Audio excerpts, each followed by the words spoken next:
Hello, ladies and gentlemen. Welcome to Minions of the Zoo 1774. I'm your host, Johnny Hellcat, and with me are no one at this time. It's just me right now. Camel's on his way, and Sanguine will be in later. So, yeah, it's me by myself at the time.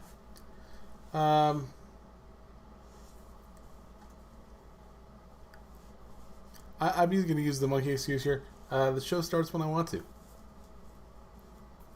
But, I mean, yeah, I am late. But, oh, there's Camel. What's up? Hey, how's it going? I forgot to change my name. Yes, you did. Going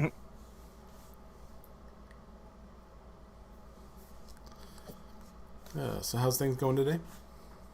all right. Where's Sanguine? He's on his way. He should be in within the hour. Ah,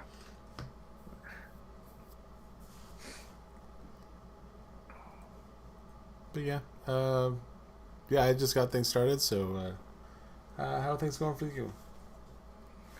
ah, same old, same old. Just tired.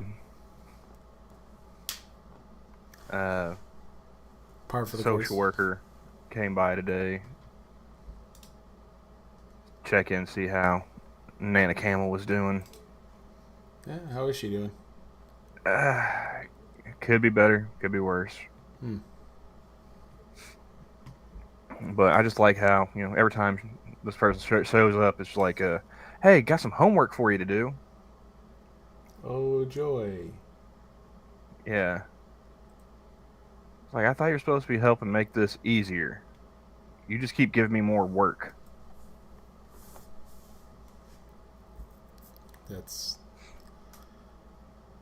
That's fucking stupid. Yep. Hey Terry. Hey Casual. And hey Dale Hayes. How's it going, Hey everybody? Spud Gun. Going backwards up the chat. I'm kind of disappointed because Harry gets 1776.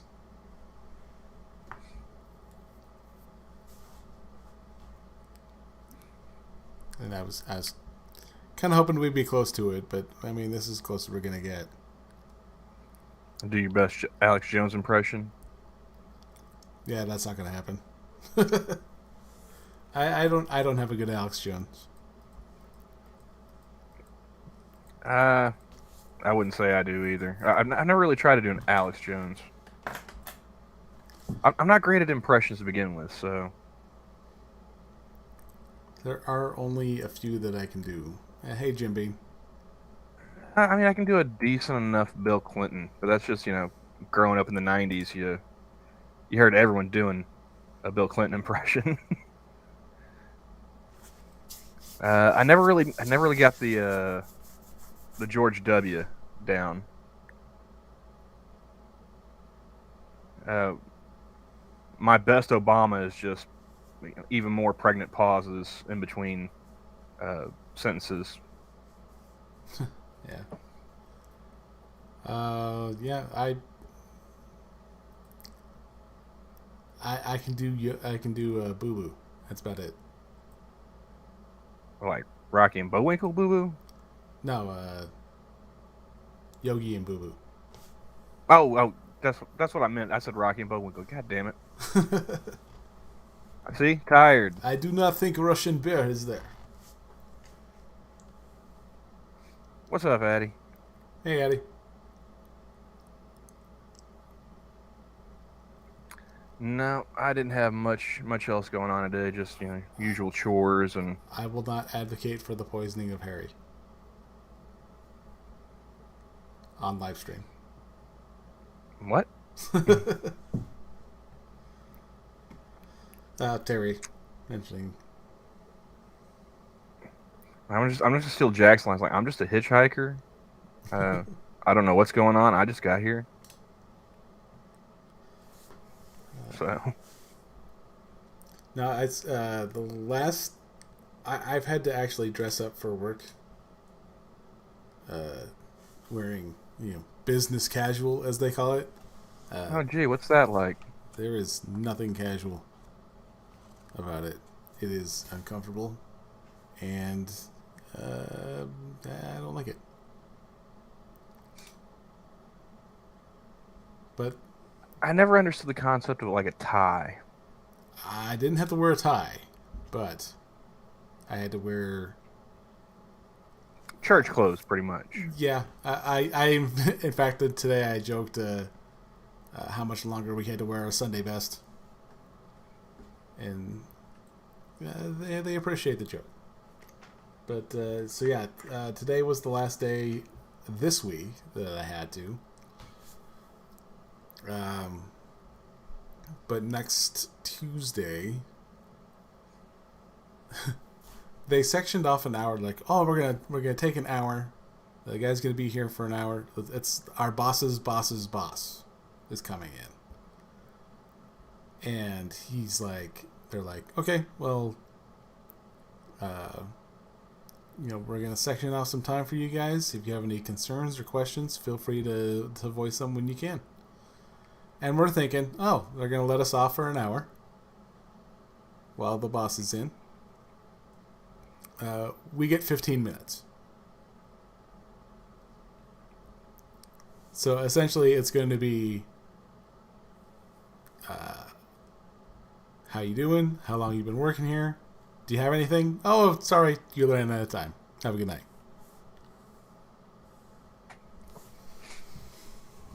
That's not how time's supposed to work, though.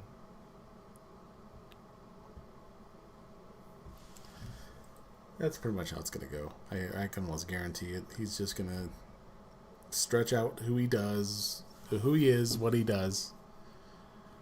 And then he's like, now that I have 15 seconds for your concerns, which I don't have any anyway, so I don't know what he's going to say, but I mean, that's perfect opportunity to just like fuck with them. You don't have any concerns? Like, yeah, I have a concern. I was told there's gonna be punch and pie. we're gonna have a meeting with no punch pie. Although there might be snacks. I mean, there you go, man. There's your concern right there. The quality of our snacks for this here little corporate shindig is severely lacking, sir. Yeah, we haven't had You should tell my boss's boss, who is like 3 rungs down the ladder below you, to hop on that. We haven't had a bonus in. I wouldn't even shoot that high. You'd be better off like, hey man, the snack game. What's going on here? They might throw you that bone. Yeah, probably. You might walk in on Monday like, hot damn, there's some little Debbie in this bitch now. All right.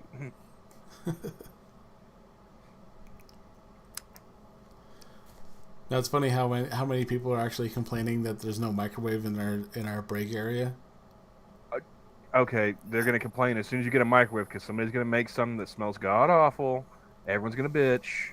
I mean, damned if you do. Well, that's all I'm gonna say. The main thing I thought of, I don't know if you follow Corrosive on Twitter. She put out there that she microwaved fish. Yeah, that's strike 2 and 3 right there.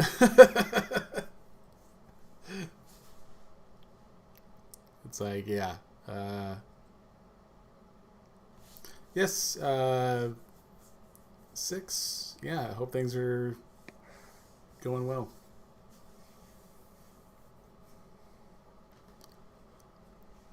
Yeah, man, you don't ever microwave something that's going to smell funky in a communal microwave. That's just it's an unwritten rule for a reason. You shouldn't have to write that shit down. It's just common courtesy. You know? I'm like, if you're gonna do it, make sure it's a stinky fish. I mean, that's like, fuck you, I quit kind of,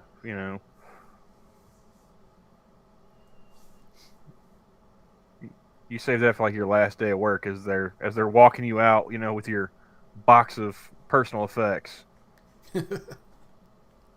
Oh yeah, you mind You if I just stop at the light the microwave for fuse a in the break second? room as you're on your way out.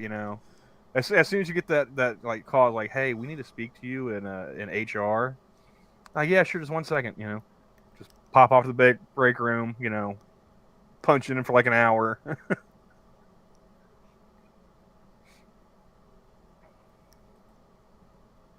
But yeah, that's giving the double guns and like fuck you, I'm out before you leave. You don't do that like on a Wednesday.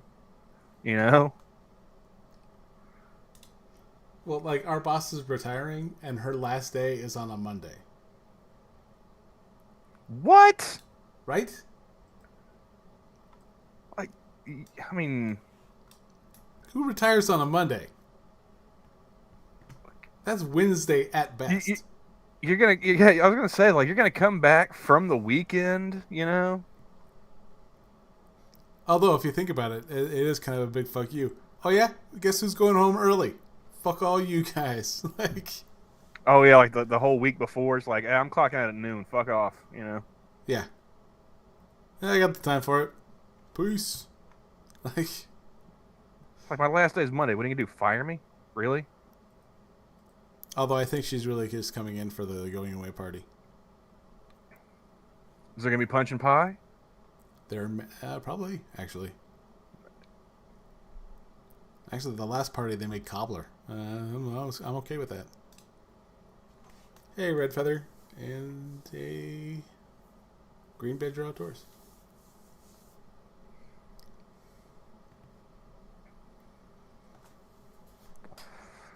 I wonder if they're gonna get to that story I sent in tonight. Monkey and them is about to go live, which means it's gonna be just you and me talking for the next hour or so.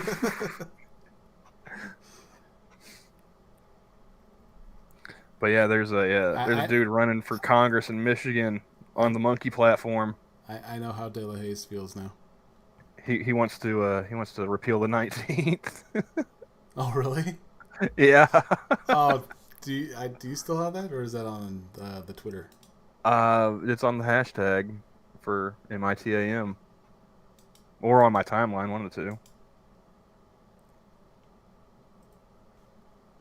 All right, I will zoom that across here.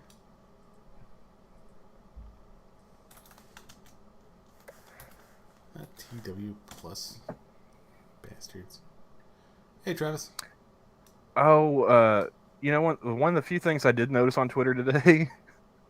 I woke up, checked my notifications. I caught a typo in one of my tweets from yesterday.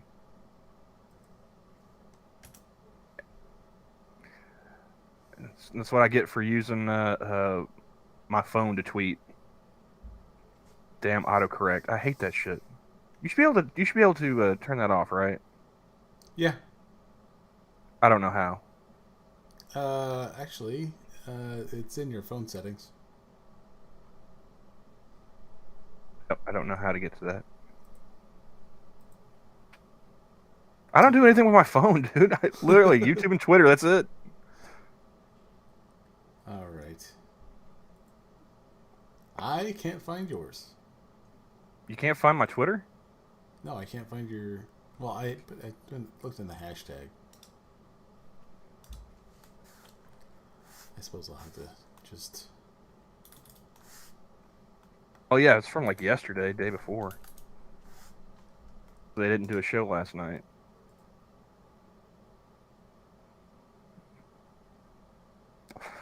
Yes, Beth, Monkey's gonna start streaming, so hello and probably goodbye. Hey, Beth. What's up, Travis? Doors open, Travis. That's like. Yeah, that's right, Assassin. It is the double, and I've got fat thumbs as it is, so between those two things, I'm surprised more of my tweets don't come out sounding retarded. Yeah, there was one that Simius put out. It's like, have you heard of libel? But it auto-corrected to liable. Yeah. And I'm like, I would have made fun of you for that, but when I typed in libel, it auto-corrected to liable. Like, it's like, fuck, I can't do it now.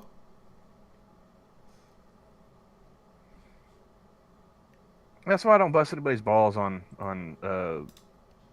misspellings and tweets. I'm horrible. I'm a horrible speller to begin with, and autocorrect is not the friend that I was promised it would be.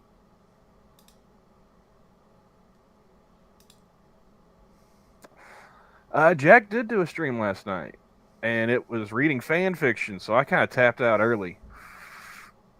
I kind of zoned out when Harry Potter found out he was going to be a Pokemon trainer.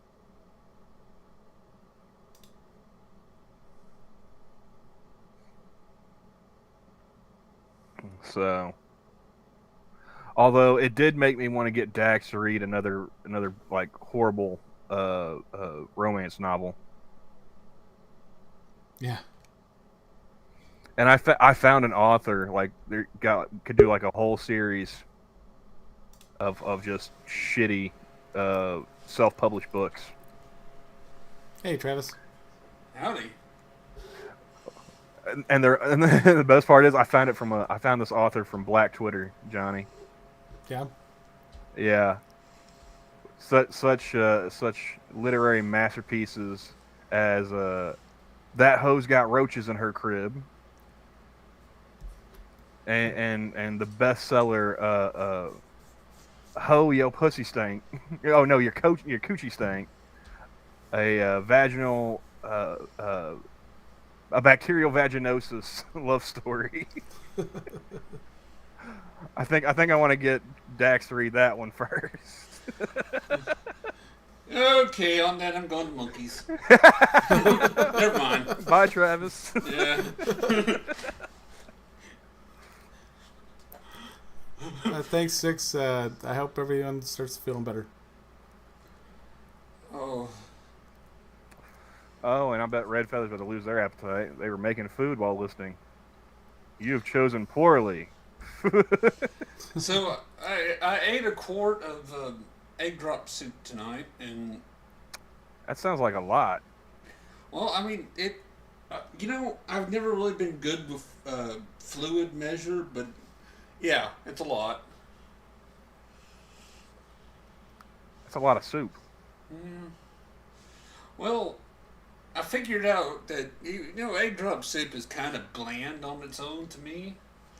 So I put like some of that sriracha, just a couple of drops in there, and so yeah, it made it taste a lot better. But poor decisions were made. I see. I don't dig on the spicy stuff. So you lost me at sriracha. I just eat it. I really like. I mean, I like egg drop soup as it is. Just put them little crackers, whatever things that they got along with them in there. Mm. I mean, that's just an appetizer. I'm not gonna have a whole quart of it before my lo mein gets to the table. Well, I had I DoorDashed myself Chinese, so I got orange chicken, fried rice,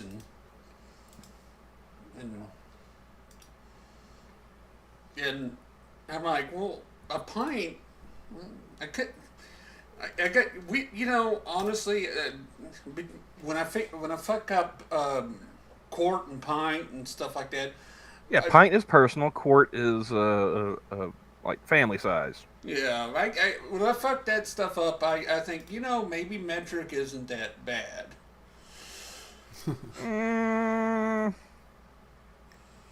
Nah. Not worth it. Not worth it. No. I will tell you one thing. I will never ever. I mean, Travis, we already. I mean, we measure our bullets and our drugs in metric. That's enough, don't you think? Yeah. I never liked Celsius for like atmospheric. No, never did. It was like I want to walk outside and it's like, yeah, it's hot out here. It feels like 100 and something, and not like, oh, it feels like 37. I remember. I think we had when I was a kid, we had a heat wave, and I walked outside. And my dad's was doing something in the garage, and I walk out and I'm like, man, it's hot out here. You know how hot it is out here, Dad? And he goes, as fuck. Yeah. And I'm like, okay, that works. I'll take it.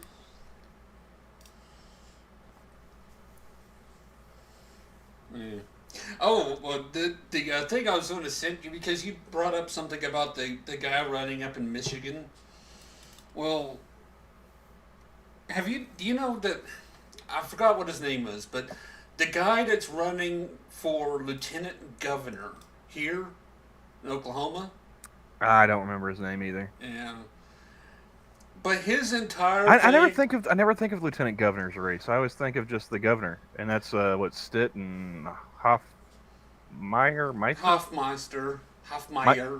I was gonna say, was it actually Meister? I was like, Hoffmeister. How I've not been doing like my shitty faux German accent this whole time if it was actually Hoffmeister. But his entire thing is, vote for me for lieutenant governor, because we shouldn't need a lieutenant governor, and I will do everything I can to eliminate the position of a lieutenant governor. Okay. I'm like, you got my vote.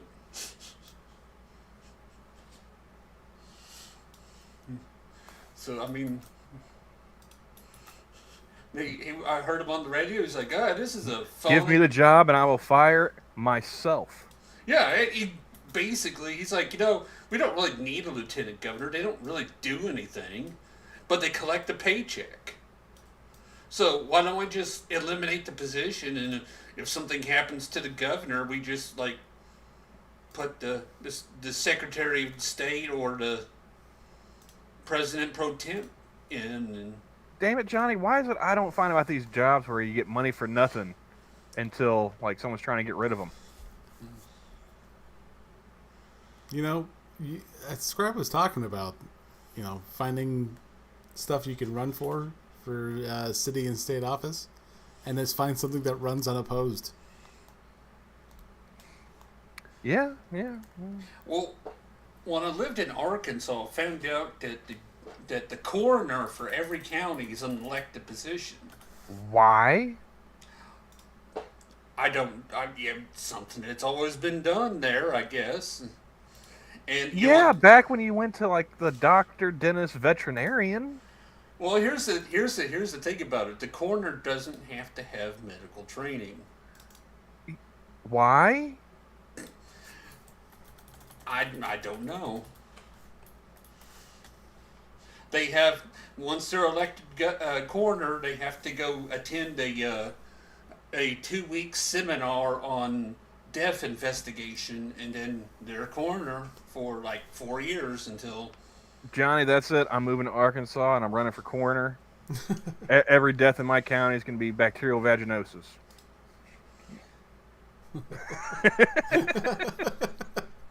Well, I mean, and like, excuse me, can you elaborate on that further? That's a stank pussy.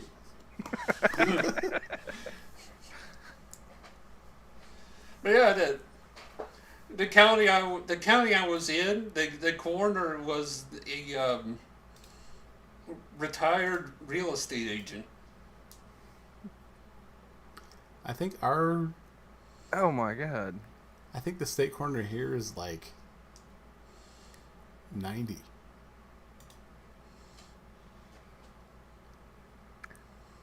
At least he acts like he is. That just blows my mind. I mean, Oklahoma, at least we have Arkansas. Licensure? Yeah. Arkansas has medical examiners, but they don't actually get the rule on the death. As a coroner in Arkansas, you get to hold inquest. So if somebody's death seems slightly suspicious, you can hold a coroner. You could call a coroner's inquest and investigate the death. Yeah, well, I mean, the only reason why Arkansas exists is to make us look good. So, Living there and when I first moved to Arkansas, I'm like, we're next to each other. It can't be that different. No, I was really, really fucking wrong. hey Johnny, Mm-hmm. you got that filter thing on again, don't you? Because Travis looks like he's about to break out and take on me.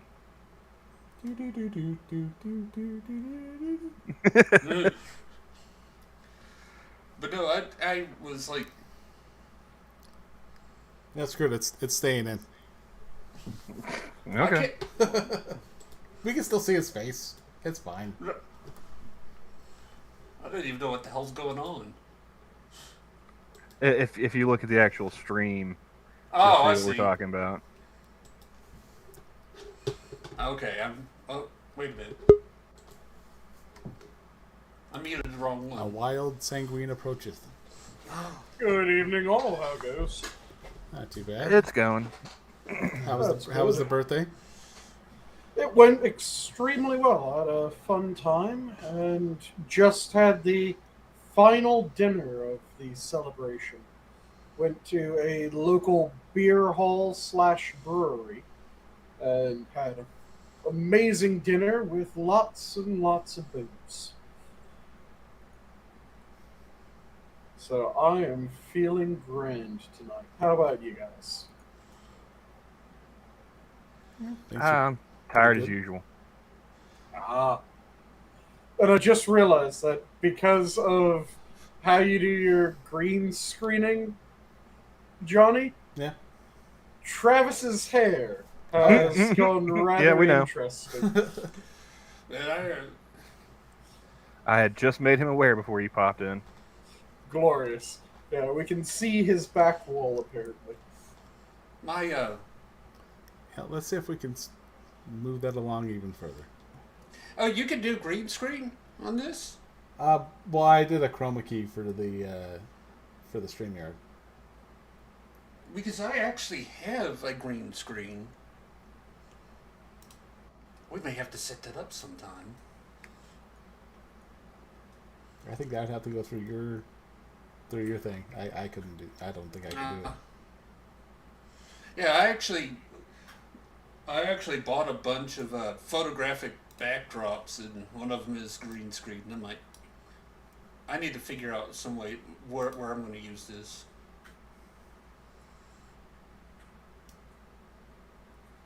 Let's see what this does. Yeah, the most amusing part is because it's the smoke in the background, the smoke is almost the exact same color as your back wall. So it just looks like we're looking straight through your head to your back wall. Oh, I'm a Kennedy. wrong one. Exactly. Jackie, get my brains. You know, but yeah, but I was saying when we were talking about this, we were talking about in Arkansas, the coroner is an elected position Yep. for that county, and you don't have to be medical professional. Yep. So this is something that a lot of people don't realize. There's 3 different systems that you can have in states. So you can have what's known as a coroner system. Coroners are elected positions that don't necessarily have to be medical. You can have pathologist states, which pathologists have to be, or pathologist or medical examiner, they can be interchangeable in their usage. They have to be medically trained and they have to be able to perform autopsies. And then you can have a coroner pathologist state, which has both coroners and pathologists. Coroners will go to the crime scene, pathologists will do the autopsies. And to make it even more confusing, in most medical examiner / pathologist states, the office that's in charge of all that is still called the coroner's office, despite not having a coroner in that state. And there have been really interesting instances of this where there was the coroner from Louisiana a few years ago was a 16-year-old girl who was elected to the office of coroner, and more of your face is now disappearing as he's fiddling with the levels. It is rather interesting to watch that. But, yeah, it was... She's a 16-year-old girl. Her grandfather was the coroner before her. Her grandfather was rather well-liked. Her grandfather died. She decided to run in his stead.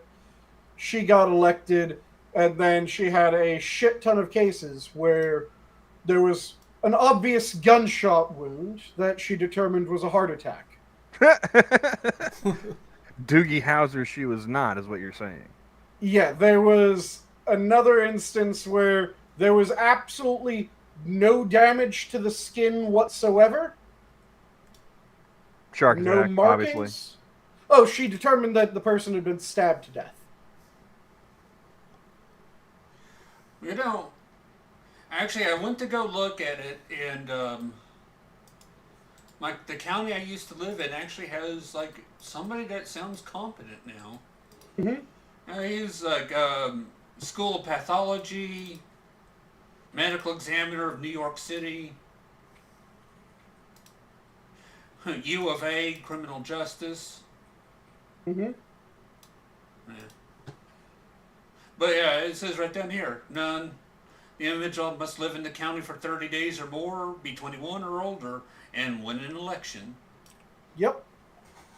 And the way that it works in those states is normally they either contract with local medical professionals to perform autopsies for them because they aren't able to do autopsies as coroners.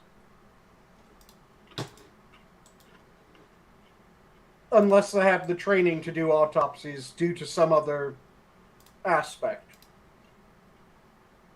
So they end up having to contract with someone to perform the autopsies, or they end up actually having to send their dead out of state in order to get examined.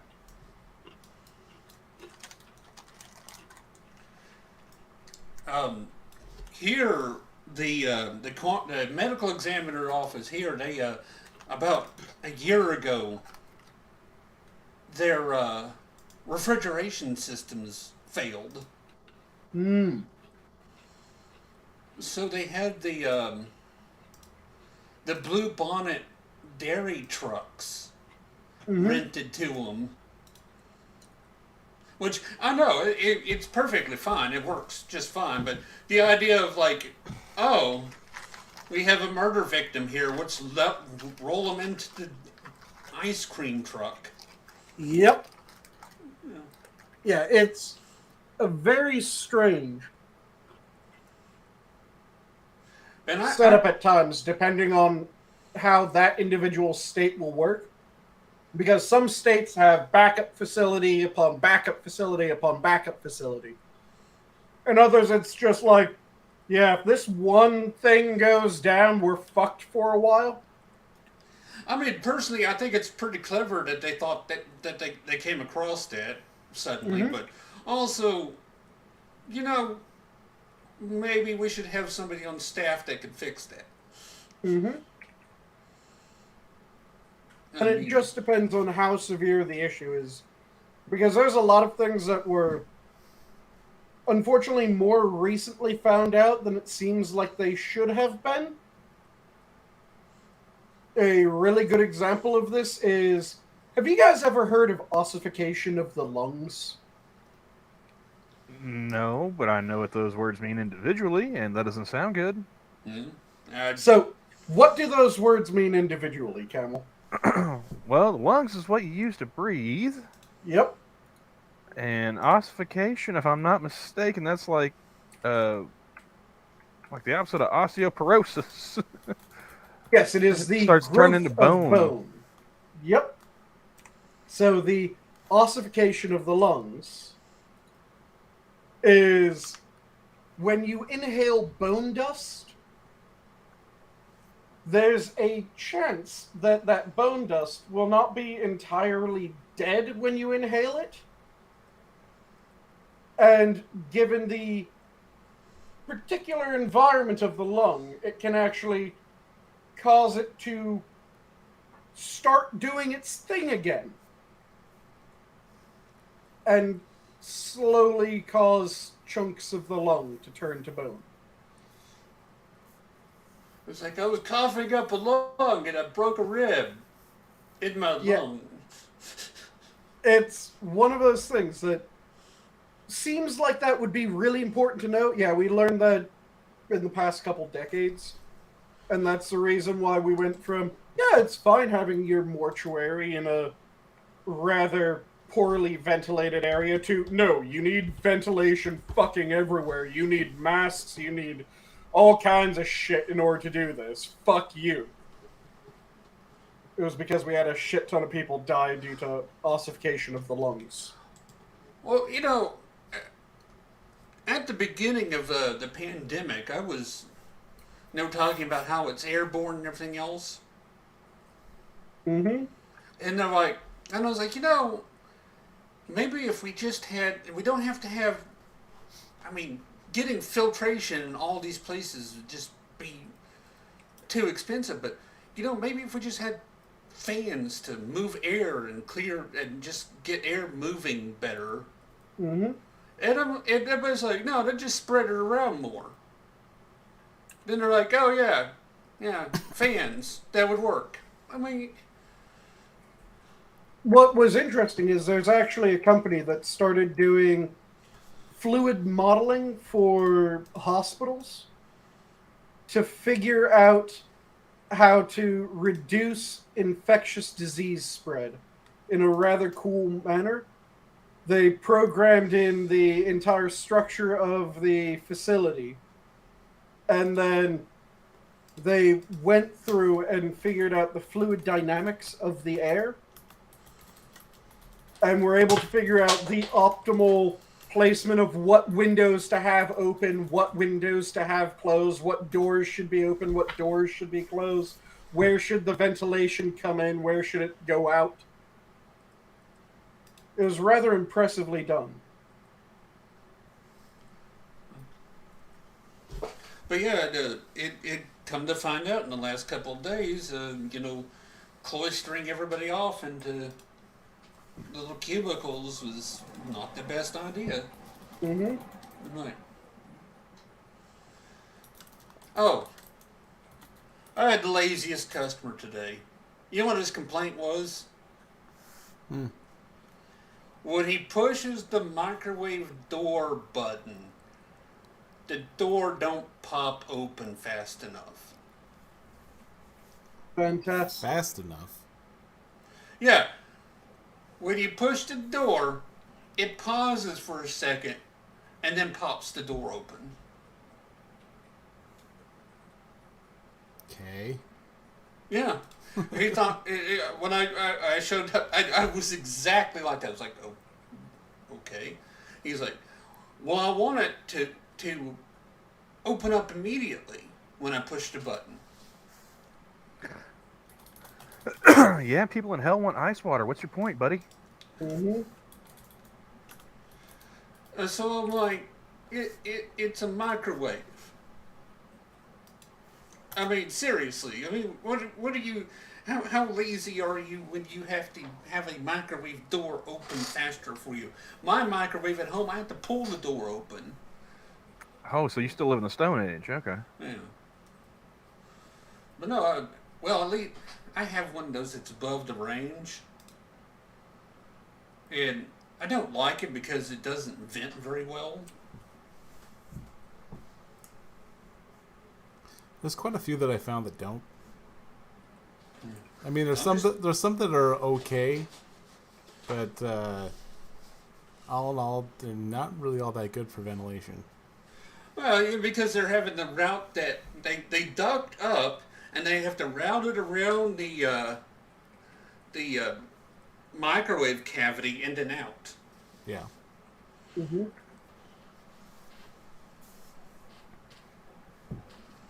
And that's what I want. I want a microwave with clogged sinuses.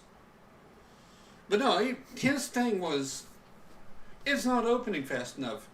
Fix it. And I'm like,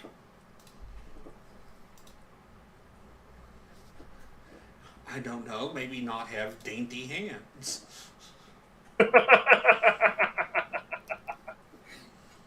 Yeah. Get a grip trainer. Build up some muscle. So I'm looking through it, and my first thing, number one, it's under warranty. So I'm like, oh, I can't get out of it that way. So I looked through the list of, like, they have some that's like, okay, you don't replace, you don't fix these, you just replace them in the field and move on. It's not one of those. So I'm dumbfounded. So I basically ordered all the door and all of the latch parts, switches, and everything that goes in there. Mm-hmm. So I ordered maybe $500 worth of parts for a $200 microwave. Mm-hmm. So go fuck yourself, Frigidaire. Well, there's your first problem.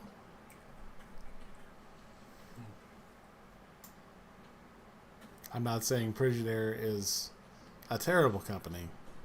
I'm just saying they're not very good. Oh yeah, you're exactly right. They're not bad. They're just not good. But honestly, that's all of them. Oh, chonk. I was going to say that we bought a KitchenAid dishwasher that I was hoping, because it was essentially with KitchenAid, you are paying a lot for pretty much anything.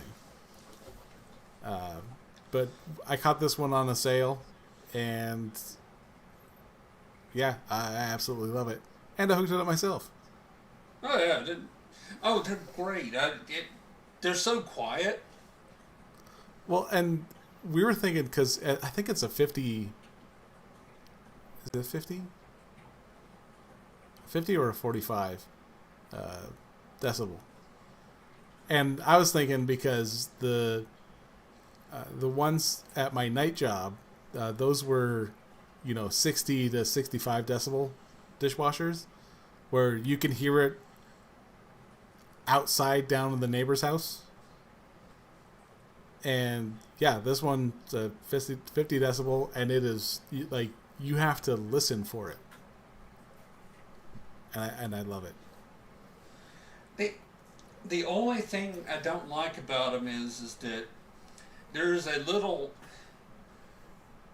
in the middle of the sump. There's a little grommet that used to be replaceable. It was like a $2 grommet,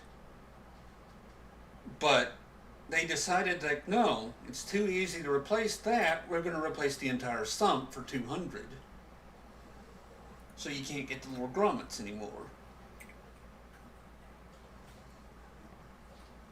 And that's the only thing I don't like about those. That's it. And the rest of it's good and fine.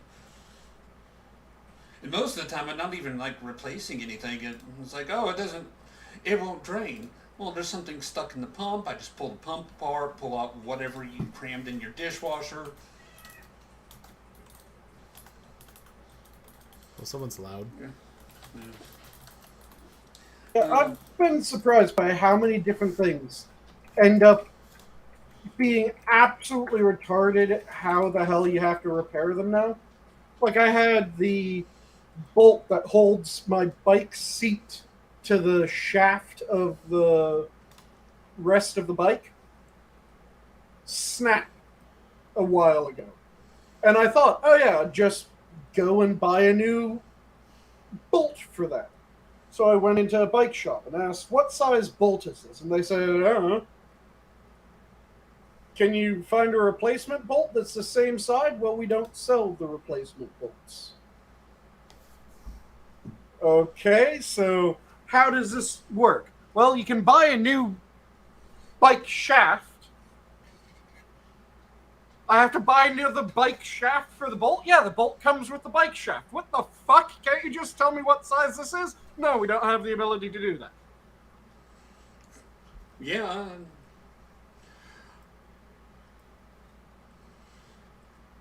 I ran into that with, I decided to treat myself to a really nice tripod. Because I got tired of using really my old ones or just crappy ones I bought at Walmart or wherever. And I bought a really, really good one. Carbon fiber, aluminum, and all that. Mm-hmm. And the bolt that holds the camera onto the tripod mount, it broke on the first outing. And I was incensed. Mm-hmm.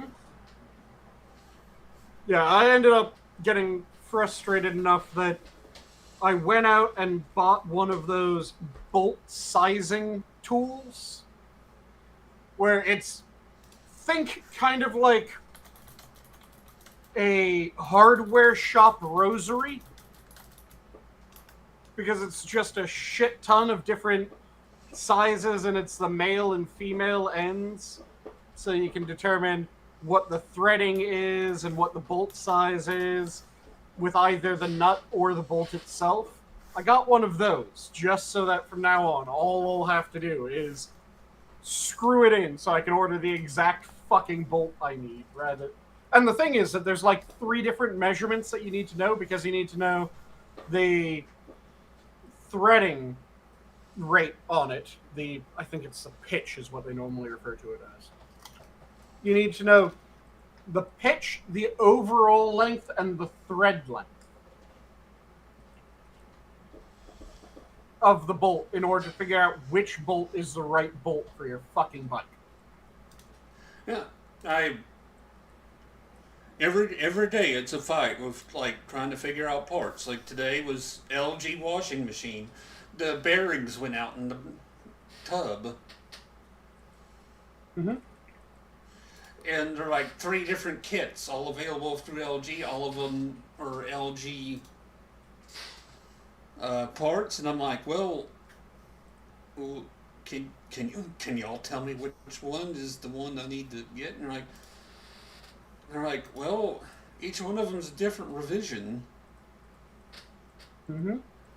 All right, I have to show you guys something, and I want your honest opinions. Let me share the screen here.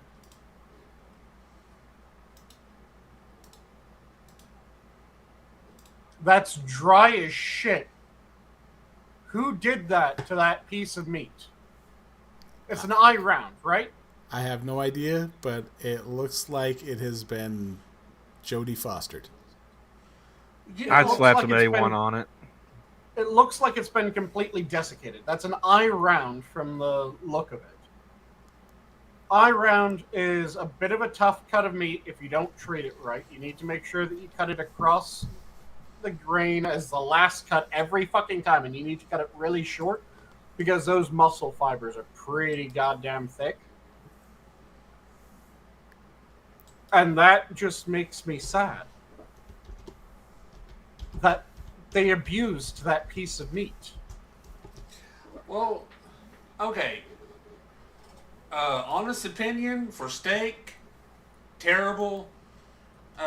If it was a cross section of boot leather, not bad. Yeah, if you're trying to re-sole your shoe, you're going in the right direction. I'm not saying I wouldn't eat it. I'm just saying. Like, I don't know how to cook a steak, but I can cook it better than this. I'd eat it. I mean, it's steak. Except it would be tough as shit in that one. Oh, yeah. What you do is you just pour down some Worcestershire sauce and leave it for a second, and then hope. Worcestershire and ketchup. It only does so much, and ketchup on steak is a fucking abomination. Well, no, it's Worcestershire and ketchup. Worcestershire you can do some good shit with. Ketchup is an abomination. But if you mix the two, you get A1. Which is an abomination. Camel. Camel, have you ever been to Cattleman's? No. I've been to Texas Roadhouse. That's it. Oh.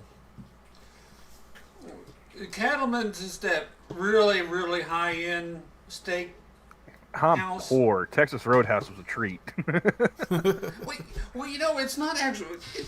It's expensive, but, you know, I've had more expensive other places, but they're famous for their steaks. They're like, we have the presidential steak. It's the official steak of George H.W. Bush.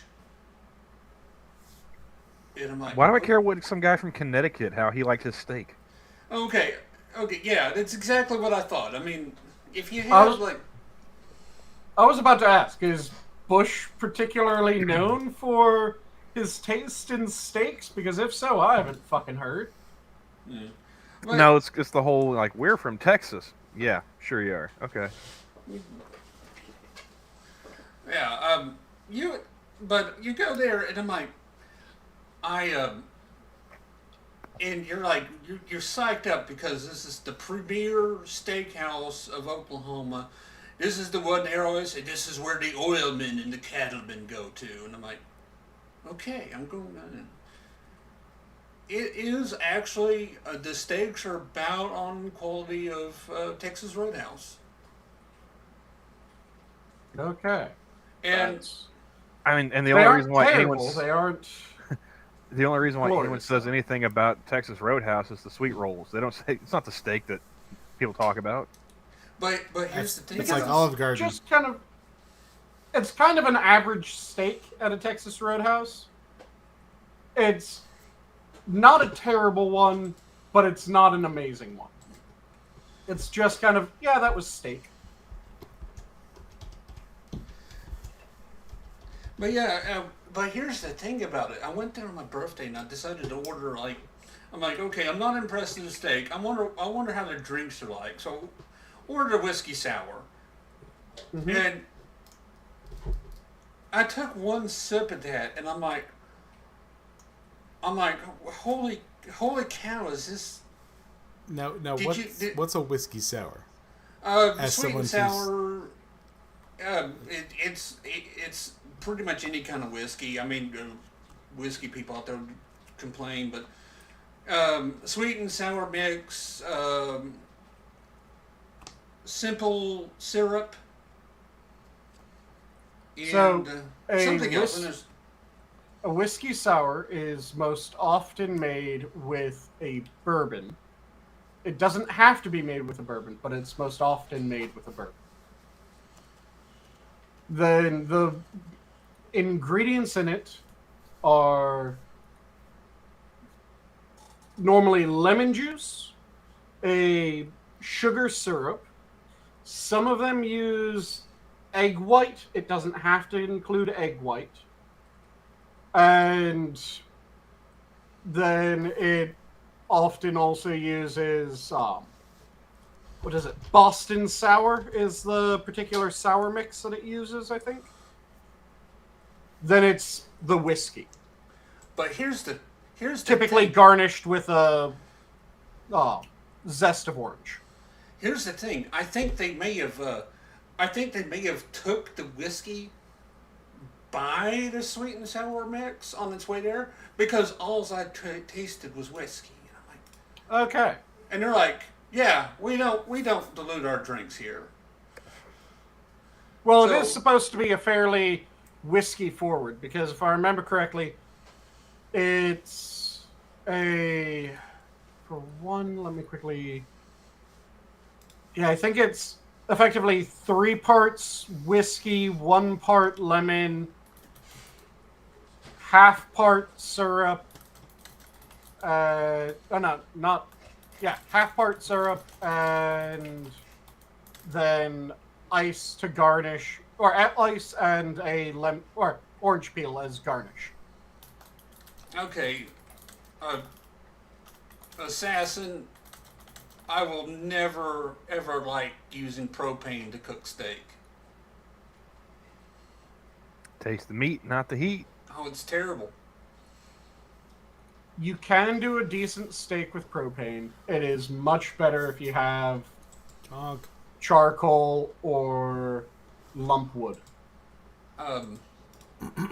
You know, the main reason why I don't like it is that if you've ever spent time on a forklift, The exhaust, yeah. yeah, as soon as you smell it, you get transported back to like moving shit around in the machine shop, and you're like, no, I'm out of the mood now.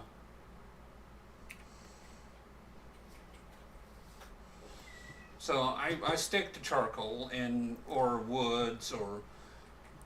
You know, I've never had a lot of luck with charcoal. Either that or just the charcoal grills that I had are just shit. But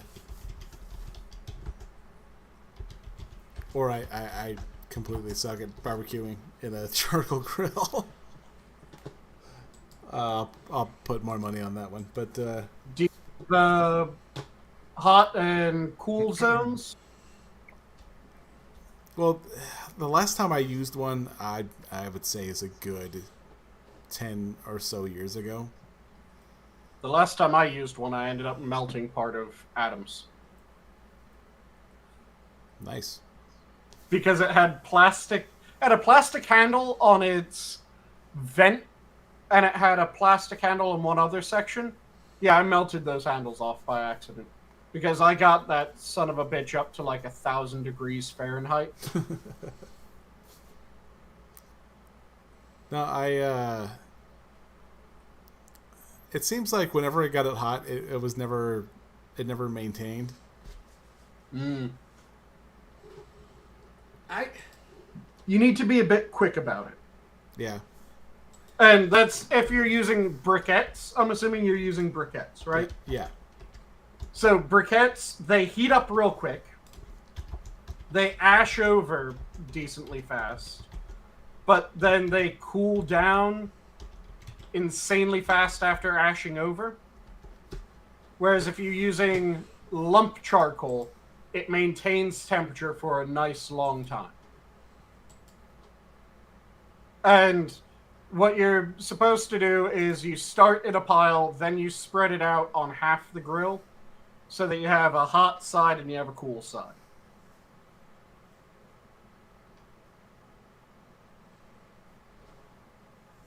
Because if you spread it out entire, then you just end up with direct heating. You don't get the indirect heating, and you definitely want to have an indirect heating section. Yeah, there was one cheap charcoal that we got, and you know those cartoons where like you see someone strike a match and it just flares up and then just dies. Mm-hmm. That's how this went, and I'm like, there wasn't enough time to get the meat onto the grill. It was like as soon as I lit it, it was already ashing, and I'm like, you've got to be insane. Mm-hmm.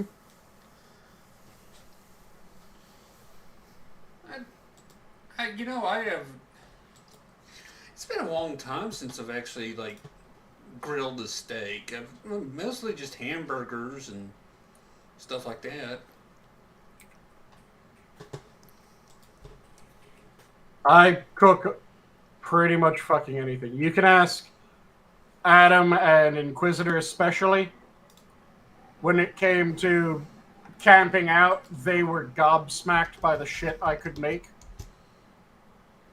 So we had a steak dinner one of the nights when we're back at the hotel that went really lovely. We had a good breakfast before we went on the camping trip.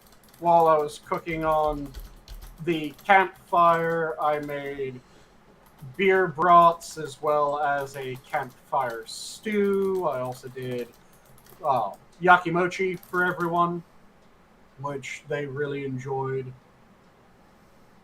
Then during the second camping trip for WEDS, I ended up making a pork loin that I did in Carolina Reaper honey and a bit of soy sauce and some butter. And that was just insanely, sinfully good eating.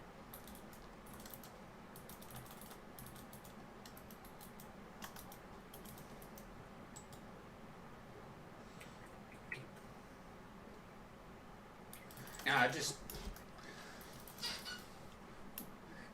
I need to get a grill. It's too late in the year for one. But they'll be cheap. I don't. I got a griddle, and I'm like, I'll see what happens if I do bacon on this thing. Mm-hmm. And yeah, it handled it pretty well. I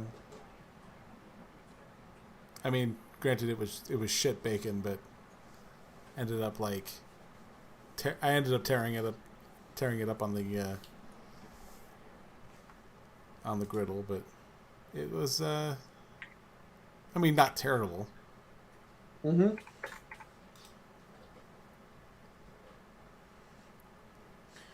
You know, the one thing I don't like is that I get people that complain that it's like, oh, we can't use our we're not supposed to use our cast iron on the Saran top stoves. Oh, it's because it scratches the hell out of them, and it will eventually break the stovetop. Well, yeah, I'm like, yeah. I mean, I'm like, well, you can, but there's a lot of caveats there. Mm-hmm. It is all the caveats.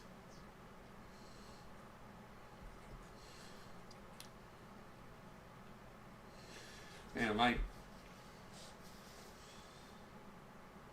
grandma bought one. She's like, these things are just so hard to clean, and I'm like, well, it's probably because you're not cleaning it right. And right as it came out of my mouth, and I'm like, oh my god, I just said that to my grandma. Oh. And now she took you over her knee and used that on your ass. All you need to clean cast iron really easily is cheap vodka and some paper towel. Well, Sanguine, honestly, I mean, I could clean pretty much anything with enough cheap vodka and paper towels. Exactly. I mean, I could probably clean a car. Mm-hmm.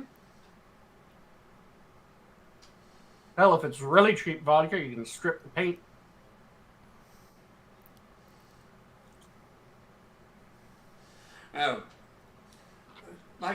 But in the 2009 gas crisis, people were trying to get better gas mileage by pouring acetone into their gas tanks. Mm-hmm. Which it doesn't do anything, it might clean up the injectors a little bit. But what they'll do is it drip down the side and strip the paint right off. Mm-hmm. Because acetone is a rather impressive organic solvent. And I'm like, well, I'm still kind of dumbstruck by some of the things I hear. Like, oh, you could do this to increase gas mileage. I'm like, okay, they sell cars based on how good gas mileage they get. You think the car companies are just holding back? No, Mm-hmm. they're not. If they can figure out some way to, like, hey, we're getting 50 miles to gallon out of this car, they'll do it. Mm-hmm.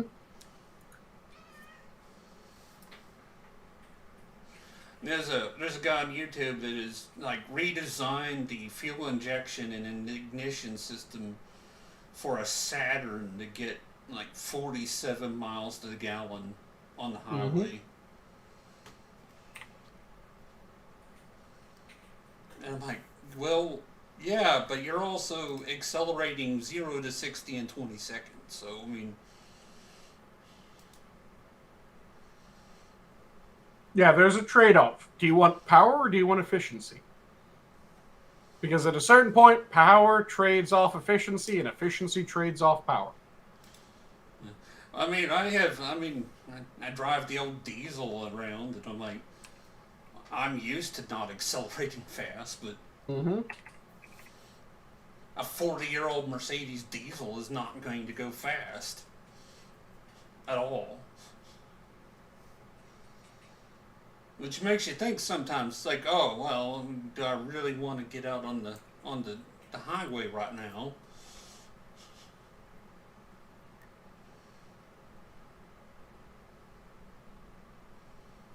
It's like, do I have the balls to get into this yield intersection and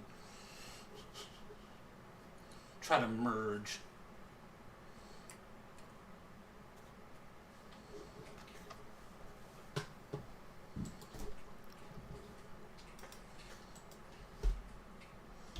It's So did they officially make Idris Elba James Bond now? Or is that still like a they should do it?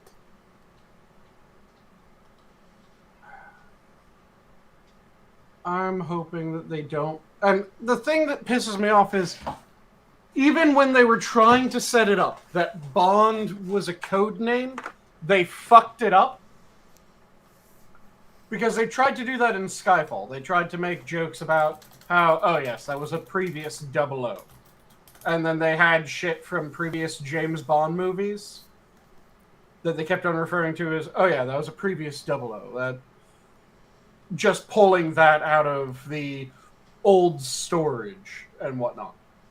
But then they had the main character still named James Bond. If that's his code name, that still makes sense. But then, what was the family manor? It was Skyfall. And what family was Skyfall the family manor of? It was the Bond family. It's not a fucking code name if it's the Bond family manor that he's living in.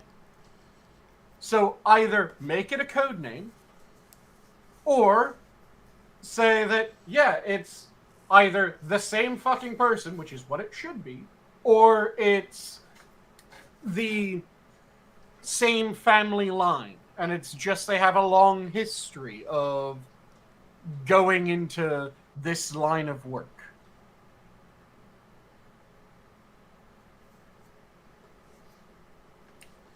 I mean, I've always taken it as it's the same character. Yeah, that's the thing.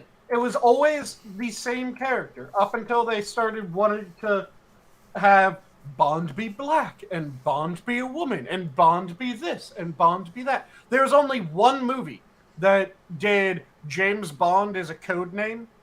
Do you guys know what one movie it was? Not exactly sure. Austin Powers? Casino Royale, the one that starred Woody Allen. Wait, Casino Royale starred Woody Allen? I thought that was Daniel Craig. The new Casino Royale was Daniel Craig. There was an old Casino Royale, which I'm surprised, as a cinephile, you did not know. No. I had never claimed to be a cinephile. I said I like movies. There's a difference. And I was never a big James Bond guy, to be honest with you. Yeah, there's a old version of Casino Royale. It was one of the movies that was not made by the Broccoli Brothers. I'm sorry, what? The Broccoli Brothers are the production house that has produced almost every single James Bond movie. Now, are these actual brothers with the surname Broccoli, or is this just a production company? It started with a couple brothers with the surname of Broccoli. And now it's, I think, the second generation of Broccoli Brothers, and one of them is a woman. So she's the Broccoli sister of the Broccoli Brothers. But yeah, there's... No wonder I didn't like James Bond as a kid. I hated my vegetables. Yeah. There's a non-Broccoli Brothers production of Casino Royale that was a joke production of Casino Royale, but was still rather good. And it was pretty much the only one that did James Bond as a code name. And it did it to the nth degree. So, let's see. Do you want me to screen share the original ad for this? Sure. Okay, let me pull that up in this window.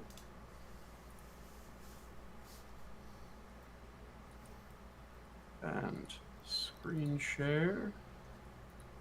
Chrome tab, Casino Royale. Share tab audio. Let me get this back and let me know when it's shared. It's shared. Okay. Beware!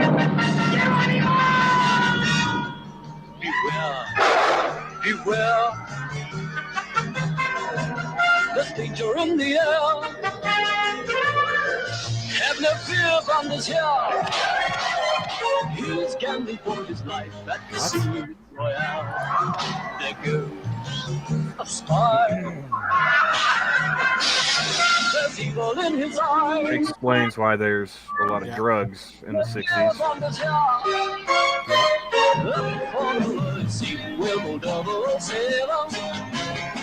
He's got a red head in his arm. Oh, he's a lover. When you are in trouble, have no fear. Look who's here. We're all fucking Spartacus. I am the celestial virgin of the Say sacred again? altar.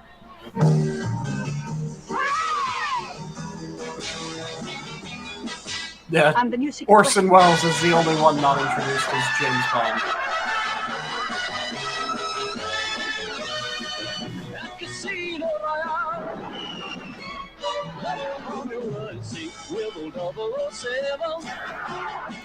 It's Charles the Guy. He's a lover. When you are in trouble, have no fear. So is this the whole movie, or is this supposed to be an advertisement? It's the advertisement. It was such a weird fucking movie. Anything like that. Like I said, And I now loved I it. understand why the 60s had so much drugs. Yeah. I loved it. It was such a weird goddamn movie. And it's played with the Bond as a code name. And here's a bunch of different people that were all Bonds and how this shit works. It was a comedy. Fucking weird. Funny ass movie. So yeah. So Peter Sellers and Orson Welles didn't like each other. Yes, Peter Sellers and Orson Welles didn't like each other, apparently. Okay. Okay. You saying Peter Sellers reminded me of this. Saying when, guess who one of Stanley Kubrick's favorite actors was? I want to say Peter Sellers, since Peter Sellers reminded you of it. Well, it was because of Peter Sellers being in the movie, but one of Stanley Kubrick's favorite actors was Slim Pickens. Oh. Yeah, weirdly enough, but it was because of how well he did in Dr. Strangelove. Mm-hmm. And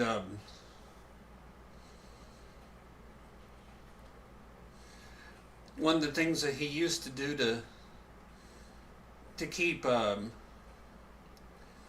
George C. Scott from going on benders and rants and everything on the set was that he would sit down and play chess with him all day.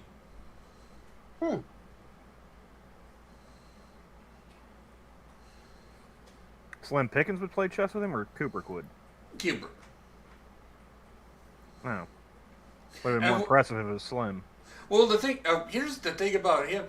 When he was in Blazing Saddles, he didn't have a trailer like all the other actors did. He actually went out into the desert and camped. Wait, he just Okay. went to the desert and camped out? Yeah, he had Okay. himself a tent and a horse, and he stayed in character. Okay. For a comedy? For a Mel Brooks comedy? Yeah. That's commitment. You think he ever considered acting?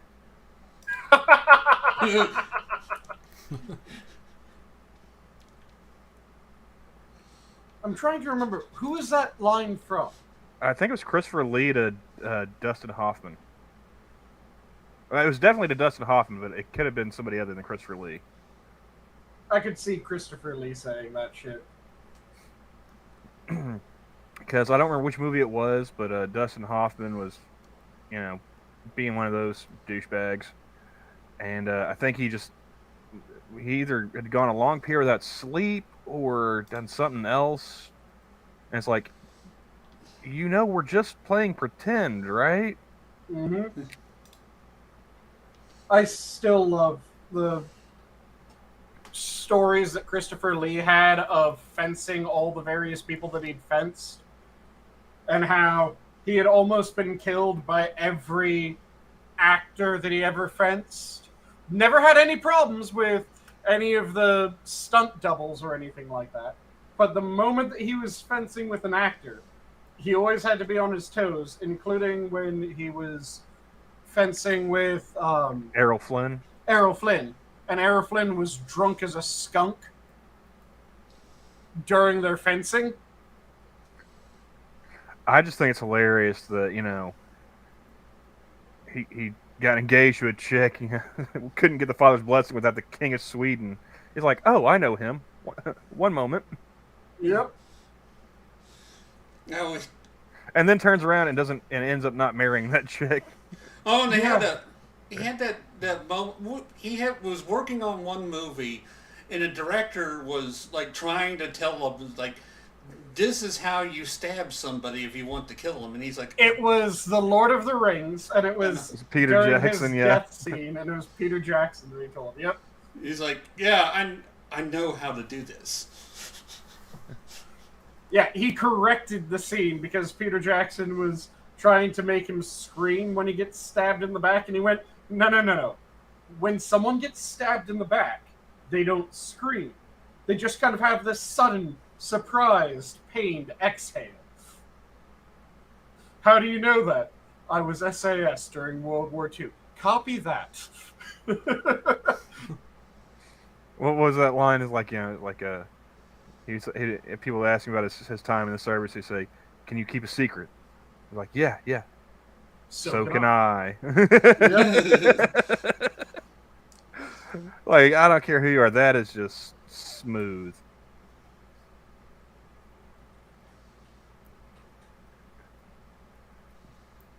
Yeah, that was a heck of a Mad Lads. Mad Lads, yeah. Mm-hmm. Well, I'd heard the So Can I one before Mad Lads, but yeah, all the other stuff's like, holy shit, that man had a life and a half. Mm-hmm.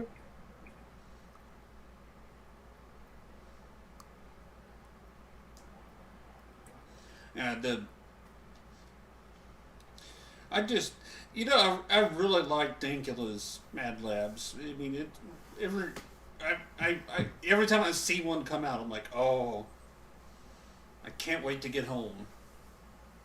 What's interesting is like seeing ones that you've actually know something about, like maybe not like the whole story, but you got bits and pieces of them, and seeing how Dank goes along with like the Unabomber one.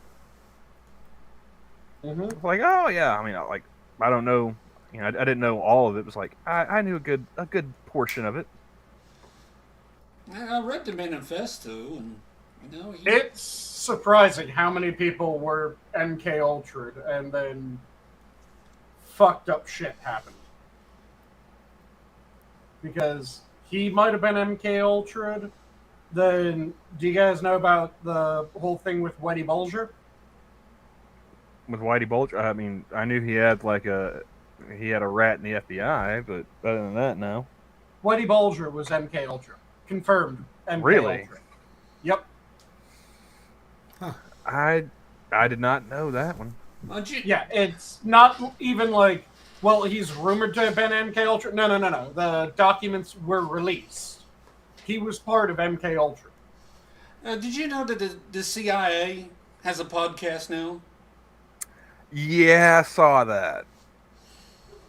I will not be tuning in. That's how they get you.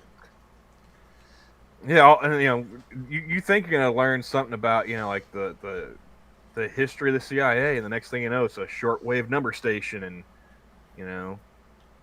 you're wandering around in the middle of some urban environment with no shoes on, and you don't know how you got there. I was streaming with Camel, and next thing you know, I've actually heard half naked and stationed out Area 54. Number stations before. I used to have my shortwave set up in here.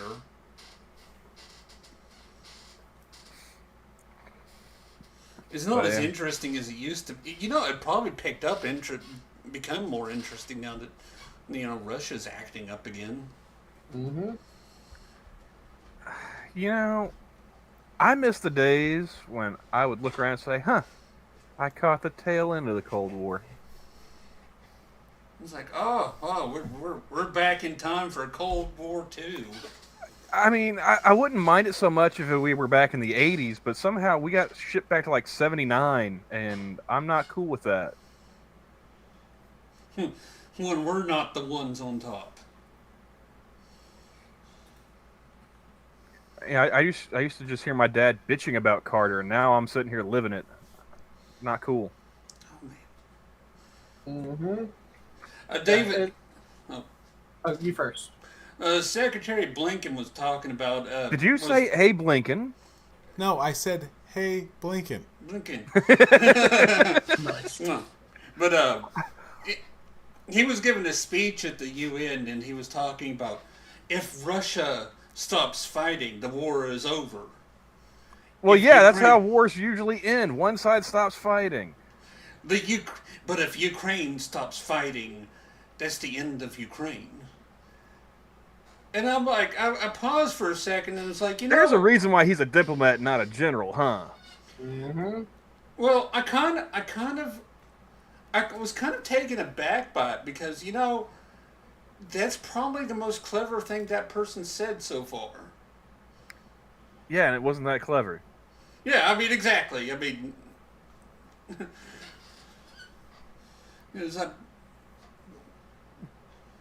that is the thing. I have not been impressed by anybody that's running anything right now. No. Can't say that I am either. I'm just... One of the things that drives me crazy is I really wish that people would take the time when they come up with a brilliant new idea to figure out, has this idea been done before? And if so, what was the result? Because the reason why we're living through the Carter years effectively is because we went, hey, all those things that we did right before Carter? Let's do them again. They'll have a different result this time. No, they won't. Hey, I got an idea. Let's see what happens if we make Germany dependent on Russian oil. Yeah. How did that turn out? Oh. Yeah. Did we do this before? If so, what was the result? If the result was bad, why the fuck are we trying it again? And this is something that should be just common for fucking everyone. But the fact that it isn't is why you still have so many gormless fucks. And yes, I'm using that word again because I do rather like it. That keep on going, well, socialism's the answer. No, every time that we've tried socialism, socialism has blown up in our face in the same exact fucking way, in the same exact fucking step. No matter where it is, no matter what the situation was before it was tried, it has always resulted in the same outcome. That tells you that it is flawed at its fucking core. It's not even that it's failing in new and interesting ways each time. It's failing in the same fucking way every goddamn time. I wouldn't mind if it just failed in new and interesting ways. Yeah.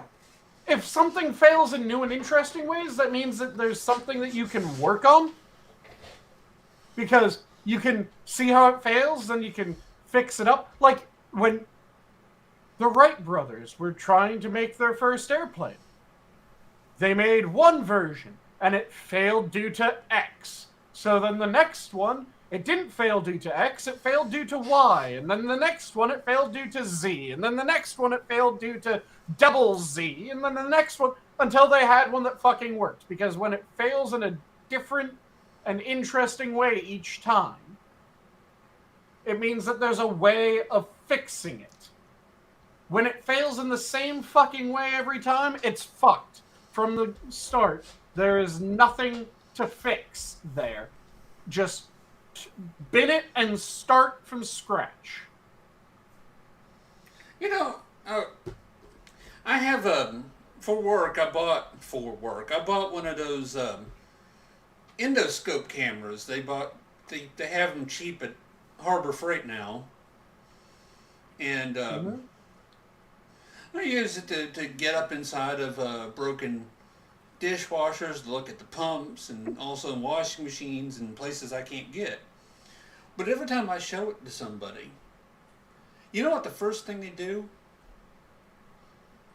They stick that camera in their mouth. I would have guessed nose, but hey. Well, it usually goes mouth, nose, ear.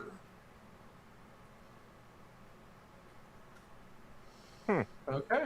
You're like, okay, and I'm just stopped telling people, like, I didn't really clean that off pretty thoroughly after I got finished running it up to a washer drain the other day. Mm-hmm. Man, that thing stunk. Have fun with that salmonella, you dumbass. Mm-hmm. But yeah, it just infuriates me that people keep on doing that shit. Just figure out if something has been done before. If it has, figure out how did it turn out, and figure out why it turned out that way. And only if your idea either hasn't been tried, or you saw how it failed and you figured out the way to fix how it failed, should you move forward. But we keep on doing the same fucking thing and then getting surprised. Hey, let's reduce the prison population. Okay, so are we doing something that will actually change it? No, we're just not going to send people to prison. Well, we've done that before. It was what caused the skyrocketing crime rate from the late 60s to the early 90s. Then we started locking people up again, and we started having this massive collapse in crime from the early 90s until the mid-2000s, and then we started letting people out again, and we have a skyrocketing crime rate. Gee, I wonder what the fuck is causing it. Oh, here's the thing about that, though. I mean, they said we didn't do socialism hard enough. You always hear people out there, it's like, there was never true communism. That's why it failed. Or somebody's out there, we've never had true capitalism. You know what you never hear? We've never had true fascism. Yep, and the thing is that when... I'm not supporting fascism, just saying we've never had anybody saying, hey, yep, and it kind of worked. The thing is that every time that someone says we've never had true communism, the proper response is, yeah, we've never had true capitalism. And we've tried to get towards both. The thing is that when you have an attempt to get towards true communism, everything goes to shit. When you have an attempt to get towards true capitalism, you get America. Would you rather have Maoist China or America? I know which one I'd rather have.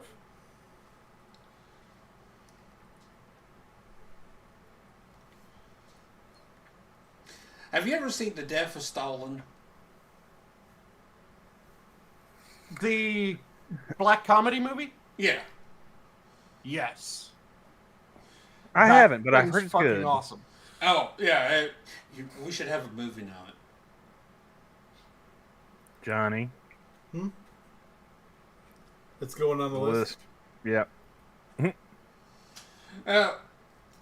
You know, watching Death of Stalin, you're like, yeah, they over-exaggerated these characters, and it is satire and everything else. Then you watch, like, Chernobyl, and you're like, okay, maybe they didn't exaggerate the incompetence that much. Mm-hmm.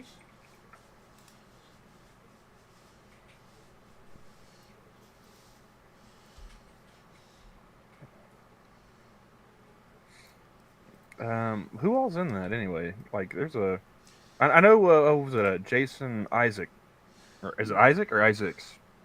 Jason Isaacs? Yeah, Yeah, he Isaac. plays a... He plays a general. I know that. How did that general's name just blank in my head? Because I was watching part of that tonight. It's because I mentioned the actor's name. That's why. Zhukov. General Zhukov. He's like the best character in that. I mean, Yeah, I think I saw like the drinker recommends video for it. So that's one of those ones. Like, I'll get around to it eventually. yeah, he has like one of my favorite lines in the movie is because he opens up his coat and he's got two AKs just there, and he says, "Pick your date for tonight." And one of the other generals is like, "I'll take the tall blonde," and grabs one of the rifles. I'm like, I hope that was a real thing. I hope that wasn't like an invention for the movie. I hope that Zhukov was really that funny, but probably not. Russian. Mm-hmm. Hey Johnny, you want to share that I just sent you? Yeah, let's see what we got. Heh.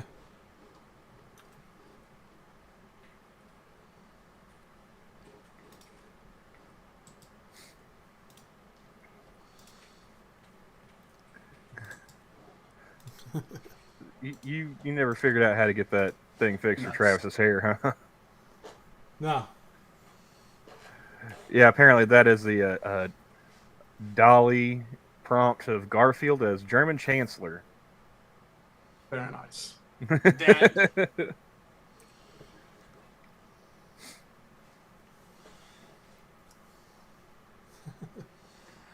you know, Sir Chancellor.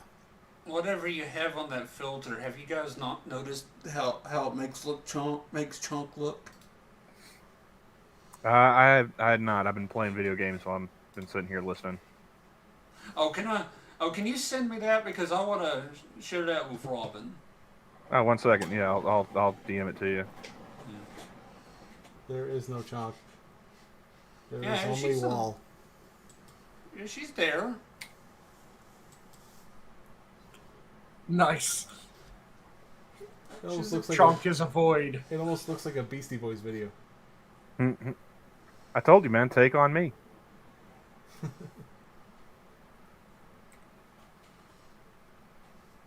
Now I gotta scroll back through here and find it again. The message. The Garfield. I was just gonna DM it straight to Travis. You know, I'm still like amazed at how good those drawings are. Yeah, a little creepy. A little creepy. And I was like, oh, Cute cat, and then Camel over here felony. I got him.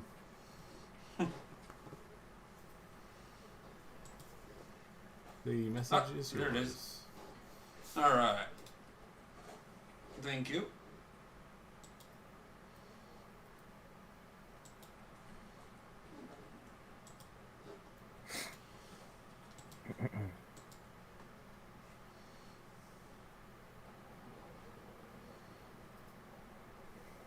So, what else has been going on? I a little checked out here lately. Yeah, I've been kind of out of the loop.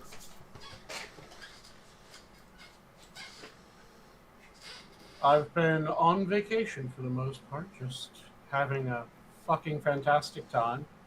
Though I have heard bits and pieces of news.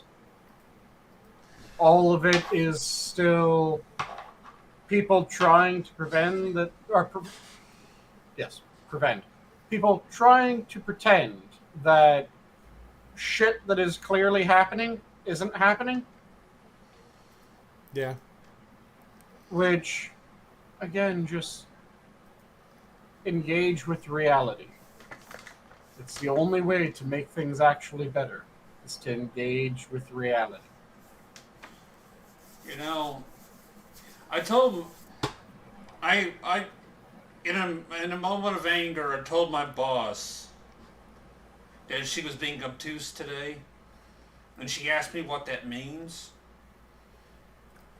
And I'm not exactly sure if she was like being obtuse or she was fucking with me about saying that she was obtuse. So, Well, now you're being acute. I was just thinking about that was that Family Guy Shawshank. Yeah. Mr. Pewtersmith's the warden. Mm-hmm. Like, am I being obtuse now? No, now you're being acute. And he's sitting there making angles. Mm-hmm. There used to be a time when I would watch Family Guy. I stopped watching around the time of Cartoon Wars.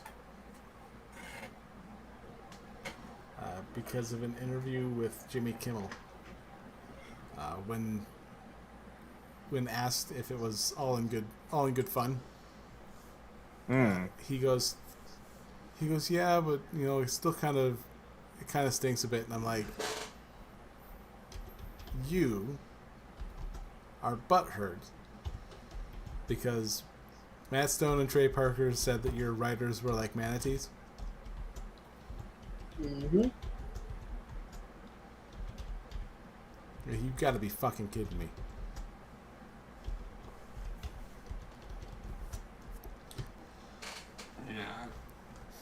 yeah. It's always a shame when someone can't take a fucking joke at their expense. And what's really funny is there's an episode of Family Guy where their B joke, their typical B joke schlock. And by the end of the punchline, they're like, see, we had a point to this. It's like, did you really just fucking do that? Yeah. I watched, there was in YouTube Shorts, there was a clip that popped up from Family Guy. And I'm like, oh, that's funny, right up until they felt the need to have one of the characters over-explain the joke that just happened. Yep. It's the problem that I have with a lot of comedy nowadays, where there's one thing which is letting a joke breathe. You can sometimes let a joke breathe. I find that if you're going to err in a direction, don't let the fucker breathe, just keep on trucking. But you can have it work where the joke breathes, and that's what happens it end up be funny at the end. But then, so many fucking times, you'll have someone make a joke, and they'll have just this, that was clever, wasn't it? Moment after saying it, and you're just going, shut the fuck Why? Why are you ruining this? Because even if the joke was funny, the moment that that happens, I'm going, you fucked it up. You've ruined it. And Yeah. it pisses me off to no end. Well, what Seth MacFarlane's problem is everybody would tell him that he was like, oh, you're really good at. Like, number one, you're not. And number two, as soon as you get it in your mind, it's like, oh, I'm great at this. I'm the best. You're not going to be. Mm-hmm. It's kind of like, as soon as, in science, as soon as you say, well, we've discovered everything that we can, you're no longer going to be at the forefront of science. At best, you can be an educator, perhaps a curator at a science museum, but you can't be a research scientist from that moment on, because you have just declared an inability to think about learning something new. Well, at work, I have put like a ban on anybody saying something is easy. Mm-hmm. Well, that's just like most of the calls we take. You know, you'll start a phone call. It's just like, oh, this is an easy one. I'll just do this and we'll call it good. And something's gonna fucking go wrong. Yep. Every single time. Yep. Yeah, it's a common thing that shit gets messy. And one of the things that I absolutely love about old comedy, and I've talked about these comedies before, the comedies from the same venue as the Kentucky Fried Movie, and Spy Hard, the old Leslie Nielsen's, not the Scary Movie and that sort of shit, but I'm talking Naked Gun. The good spoofs, not the overdone spoofs. Yeah, the good spoofs, the good old-fashioned spoofs.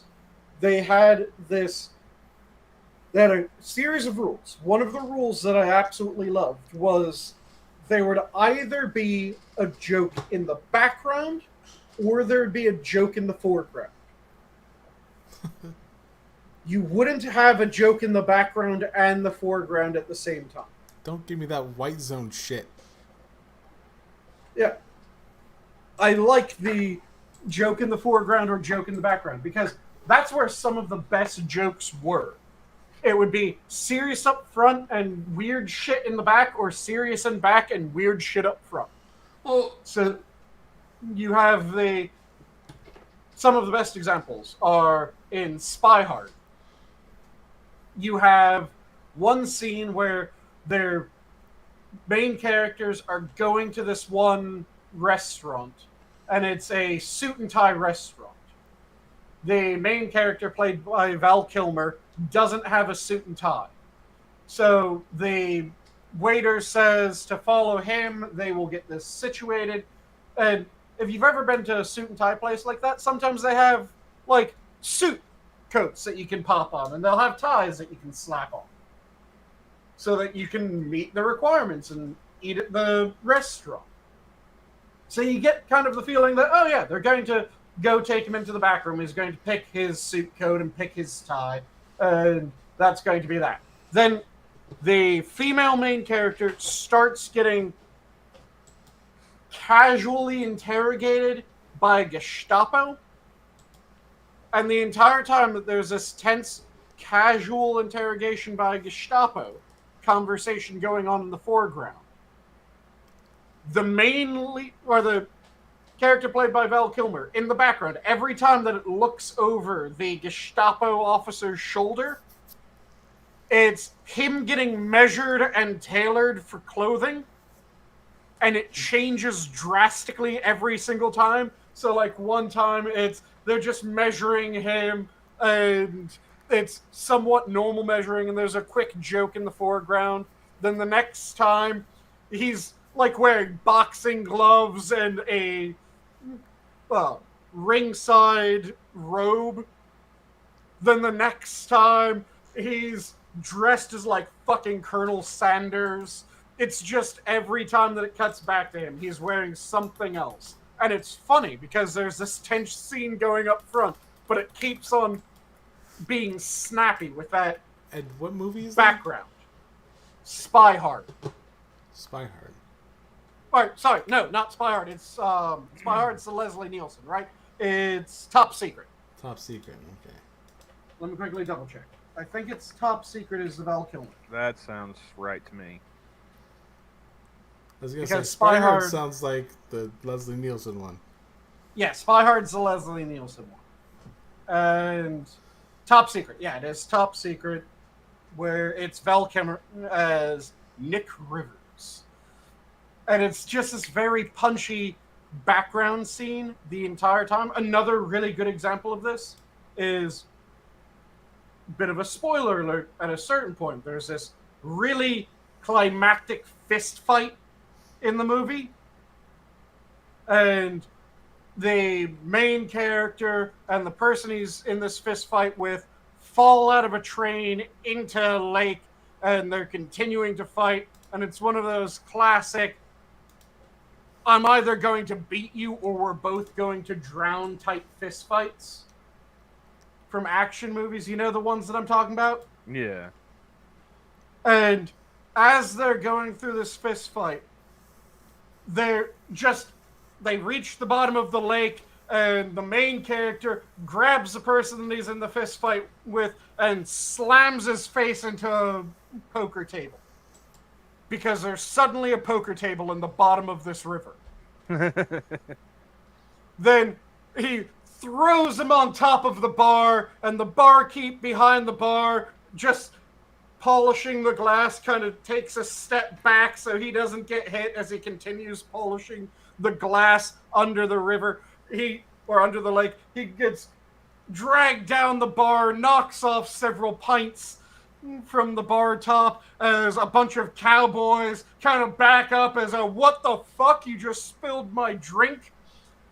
He picks him back up, throws him on top of another gambling table. Another cowboy walks in through the saloon, hanging doors just floating in the water at the bottom of this fucking lake, and this fist fight's still going. It's hilarious to watch this goddamn scene, because as it goes on, it's just building this world of this underwater fucking saloon. And it's weird, but it works. It's fantastic. And another really good example of the joke in front or joke in back, Airplane. The plane is without a pilot, everyone's really tense, and shit's going wrong. You see a bunch of jokes in the background as the stewardess is trying to keep everyone calm. And then she gets to the two black guys. And she starts trying to tell them that everything is going to be fine. One of them is just speaking jive. And the stewardess does not understand a single goddamn word that this man's saying to her. And she looks up and says, "Does anybody speak jive?" And I'm trying to remember the name of the actress. It was... I'm not mistaken. Wasn't it Mrs. Brady?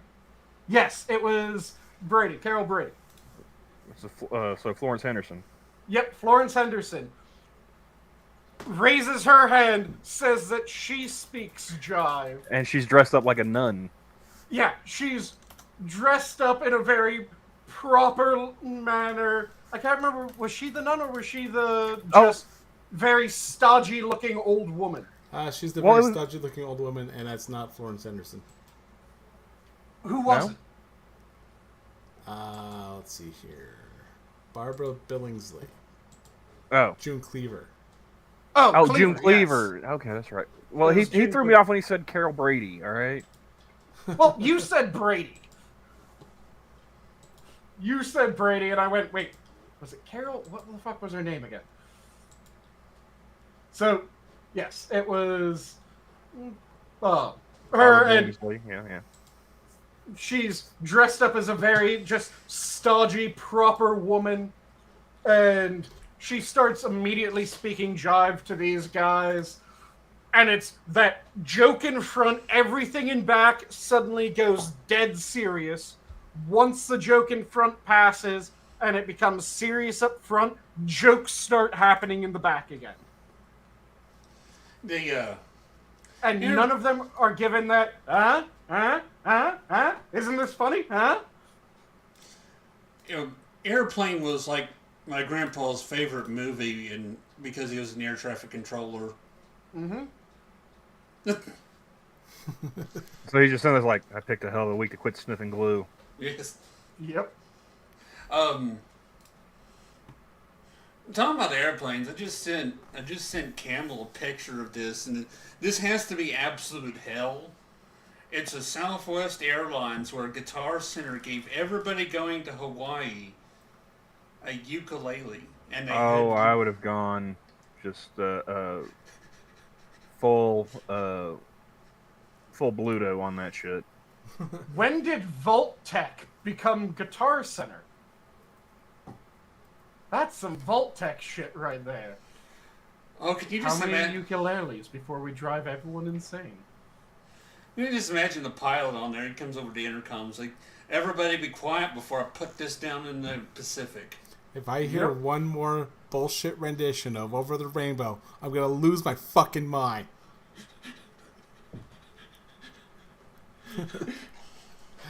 But can you just imagine? You want 9/11? That's how you get 9/11. Just imagine just being like somebody that's not going to Hawaii for fun. Mm-hmm. Like, oh, I have to go to Hawaii for a funeral, and all of a sudden everybody around you has a fucking ukulele. Mm-hmm. I have two. It's like why? Actually, it's moderately easier to play than the guitar. But in the wild, a ukulele it's fine. But having like 100 ukuleles on an airplane, no. Okay, I do like how when I look at chat is still on the "but that wasn't real communism" message from Green Badger Outdoors. Yeah, that was 20 minutes ago. I know, and I saw it ages ago, but the fact that it's still there when I looked over and we're talking about giving everyone on an airplane a ukulele, I just immediately got the image of someone saying that wasn't real communism to give everyone on the plane a ukulele.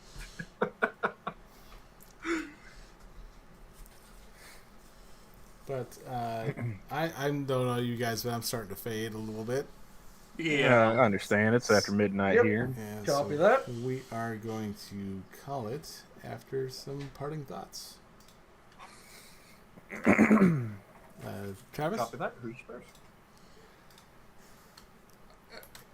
When in doubt, don't give everybody a ukulele. Strong words from a strong man, Captain Insano.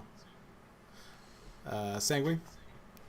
Give half of them ukuleles and the other half knives. Or wire cutters. But I'll leave off with my standard of if you're passionate about something, make sure that you devour it. Don't let it devour you.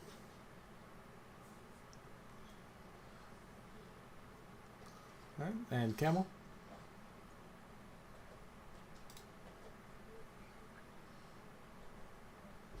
I just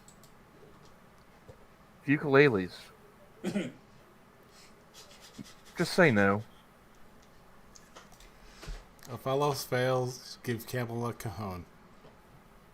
It's a fucking box, all right?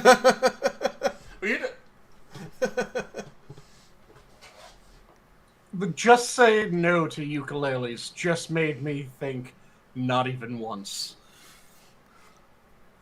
I can't think of a worse thing to have on an airplane that's not an actual weapon.